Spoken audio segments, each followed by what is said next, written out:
ভেনেজুয়েলার president Nicolas মাদুরোকে আটকের পর যুক্তরাষ্ট্রের বিরুদ্ধে বিশ্বজুড়ে চলছে সমালোচনার ঝড়। এরই ধারাবাহিকতায় নিউ ইয়র্কের টাইমস স্কয়ারে শত শত মানুষ জড়ো হয়ে যুক্তরাষ্ট্রের সামরিক অভিযানের বিরুদ্ধে বিক্ষোভ করেছেন। Hands off Venezuela, stop the war স্লোগানে মুখর হয়ে ওঠে টাইমস স্কয়ার। প্লেকার্ড হাতিয়ে বিক্ষোভকারীরা অভিযোগ করেন এটি একটি আগ্রাসী যুদ্ধ এবং একটি সার্বভৌম দেশের নেতাকে অপহরণ করার শামিল।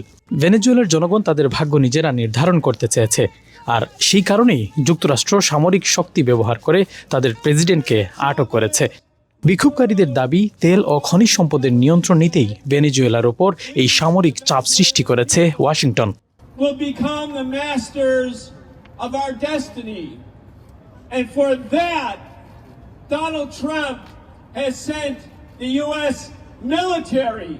তারা ট্রাম্প প্রশাসনের ভূমিকার তীব্র নিন্দা জানান। যুক্তরাষ্ট্রের উচিত অন্য দেশের অভ্যন্তরীণ বিষয়ে হস্তক্ষেপ না করে নিজেদের নাগরিকদের সমস্যার দিকে মনোযোগ দেওয়া। যুক্তরাষ্ট্রের দাবি, মাদুরোর বিরুদ্ধে নার্কো টেরোরিজম, মাদক ও অস্ত্র পাচারের অভিযোগ রয়েছে। নিউ ইয়র্কের ব্রুকলিনে মেট্রোপলিটন ডিটেনশন সেন্টারে তাকে রাখা হয়েছে বলে জানিয়েছে মার্কিন কর্তৃপক্ষ। অন্যদিকে কারাকাসে জাতীয় জরুরি অবস্থা ঘোষণা করে যুক্তরাষ্ট্রের অভিযানে তীব্র প্রতিবাদ জানিয়েছে ভেনেজুয়েলা সরকার।